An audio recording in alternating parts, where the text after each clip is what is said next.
good evening, morning, whatever day, time of Hello, the day it is. PH. Anyway, it's Christmas Eve It for is. both Simmy and I, which is really weird because it's evening here and it's morning there. We usually don't do it this way. It's And usually evening here and morning there. yeah, it's usually evening. So you get And to see me in in the case you're morning this wondering time. why I have stickers on my forehead, is because friggin' Simmy sent this to me sometime last year. Yeah, And I it's in sent her a bundle. 10-pound box of stuff that included a Yeah. book of body bedtime stories. Which in turn brings us to what we're gonna do today, which is Welcome to Lou and Simmy brings Simmy's you bedtime stories. Storytime corner. Yay! Storytime corner. Yeah. Anyway, these were the stickers that she sent me too. So. Yeah. I figured she needed stickers for her newborn. Yeah. So there's Bundle of Joy. Yeah, and she has a dog. So whatever. I have a Boston Terrier. She has a puppy. Okay, let's do this. All right. This is gonna be really embarrassing, by the way. So, please watch this with earphones in because, as you said, it's gonna be body bedtime stories. And Yeah, Simmy's she's gonna reading be body bedtime stories, and I'm reading The Playboy Shakes Virgin Stable Girl, aka my favorite book ever. Yes. You just have to look at that picture. Yeah. I'm just getting turned on by now. Pretty great. I mean, look at those rippling shoulder muscles. I know, those are pretty great. How do shakes get such rippling shoulder muscles? You know, I don't think I've ever seen a shake with such rippling shoulder muscles before. Can't say I have. I would have sex with a shake with literally I plan to marry a shake, even if he doesn't have rippling shoulder muscles. I just want to be taken care of. Please introduce me to his friends. That will be best. Will do. Let's start this. Do you want to start first? Okay. I think you should go first. Okay. All right. Because I'll be too embarrassed. So. Yeah. Let's. Simmy reads from whatever book that is. I can't remember the name. The Playboy Shakes Virgin Stable Girl by Sharon Kendrick. Girls. Yeah, this is probably the worst book I've ever read in my life. Maybe not worst, because that would be Twilight. But which we were going to read from, but that didn't work out. Yeah. All you need to know about this is that there is a Playboy Shake, and he is about to bed his virgin stable girl. Mm-hmm. Go on. All right. Here we go. I love bedtime stories. Gotta get ready for this. All right. Yeah. Parting her firm thighs, he thrust into her with one long stroke as he heard her stifle the cry of her as her innocence was taken from her forever. How hot and tight she felt. Kalik moaned. He could have spilled his seed into her right then and there. And why not? For it was the right of the Sheik to take his pleasure wherever he found it. Yet strangely he found himself wanting this eager, unexpected beauty to have the time of her life, to gasp in pleasure once more beneath the onslaught of his sexual prowess. So he held back. He tantalized her with the thrust of his body and then retreated, over and over again until the body of his no longer a virgin began to adjust and acclimatize to new sensations which were sweeping over her. How quickly she learned, he thought in admiration as he sensed her pleasure building one more. Kalik, she whispered. In the darkness he smiled, and how quickly she had adjusted to the familiar use of his name, too. What is it, my green-eyed lovely? It's, oh, that thing.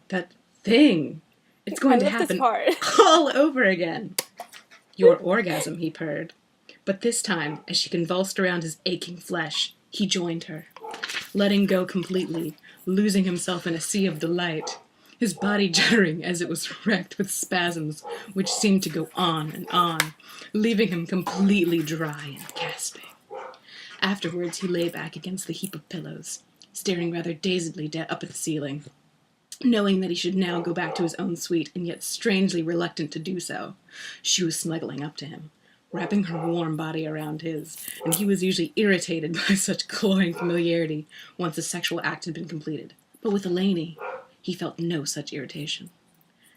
Was that because he was safe from ambition with her? That such lovely lover... What? That such a lovely lover as her would simply be grateful for whatever he gave her, and would not dare to make demands of the majority of her sex. He would just close his eyes for a moment, and then he would go back to his suite. Beside him, Eleni lay listening to his steady breathing as he slipped into sleep. Stop barking. Well, the facts of what he had just... But the facts of just what happened... Oh, okay. Stop distracting me. Truly, she was no longer a girl.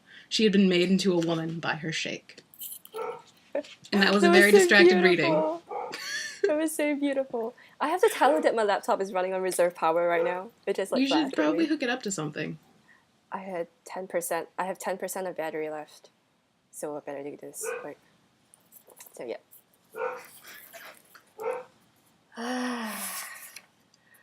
Well, this story is from Body Bedtime Stories, and it is the continuation of the previous story, which was named 4.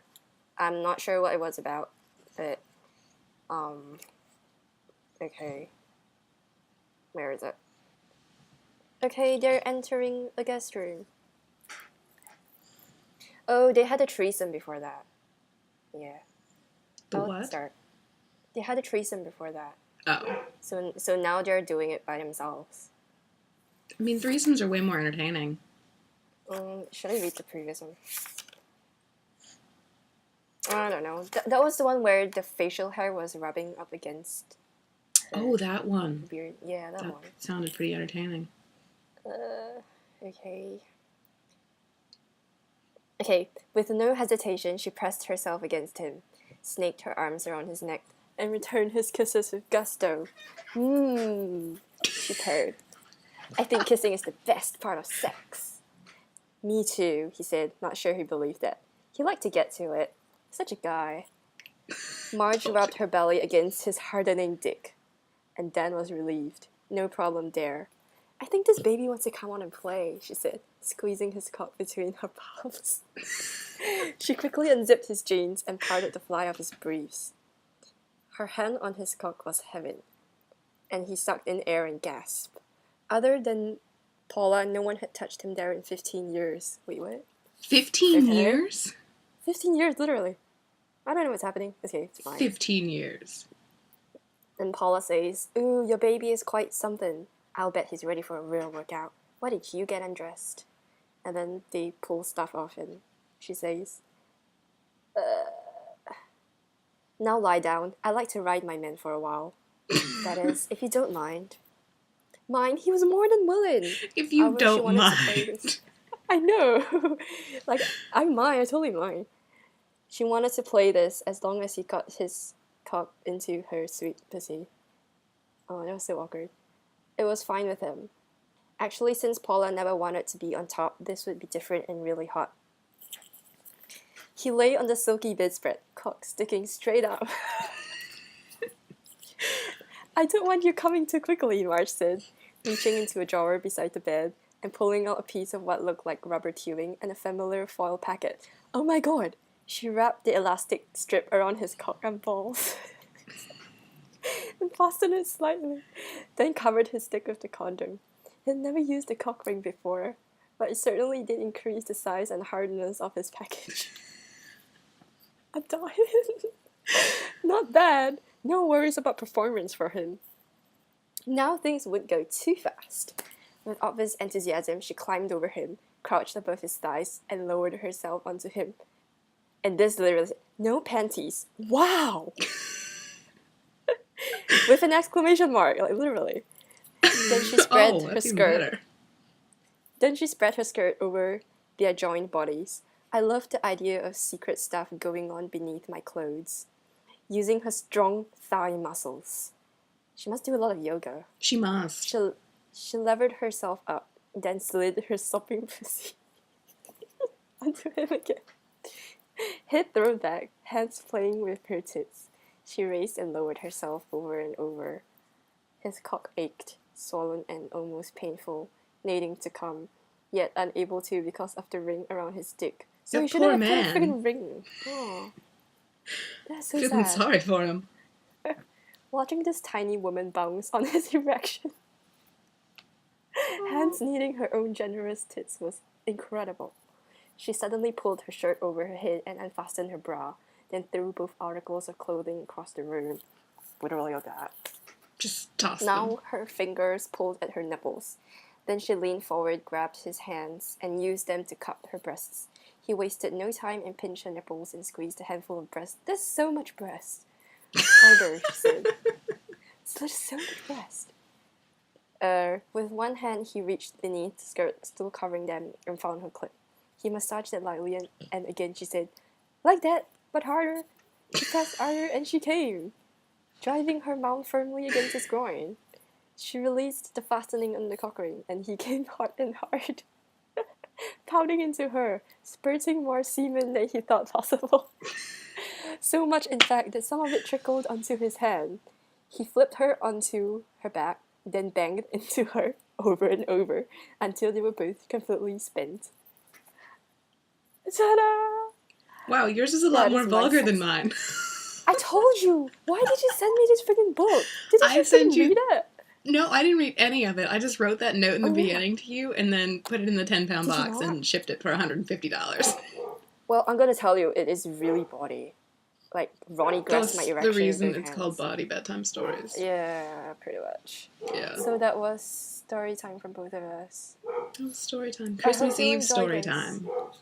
Yep, and now I can hear dogs barking. Yeah, there are more dogs downstairs. Yeah. I've got 3% of battery left, just saying.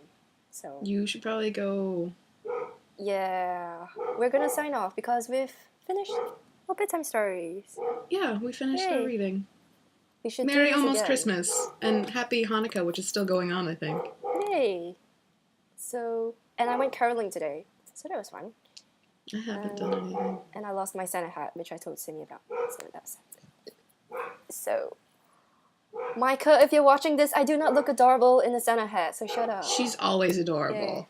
He said that, like, he always said that, and he said that's why people say I spit rainbows. Yeah, you vomit rainbows and sneeze unicorns or something like that. You started that. I I'm did. never gonna forgive you. But it's true. I'm never gonna forgive you. I've got 2%, okay. Alright, we should go. So, happy holidays, Play Haze, and I hope you enjoyed this really awkward bedtime stories. We do a lot of awkward stuff together. We really do. We're just awkward people. I'm not sure what would happen if I visit Simmy in DC, but that would bad things would happen. Okay. Happy holidays. Happy holidays, guys. Don't drink too much eggnog. Take care of yourself. And we may or may not love you, but yay. Yay. Yay. Bye. Bye.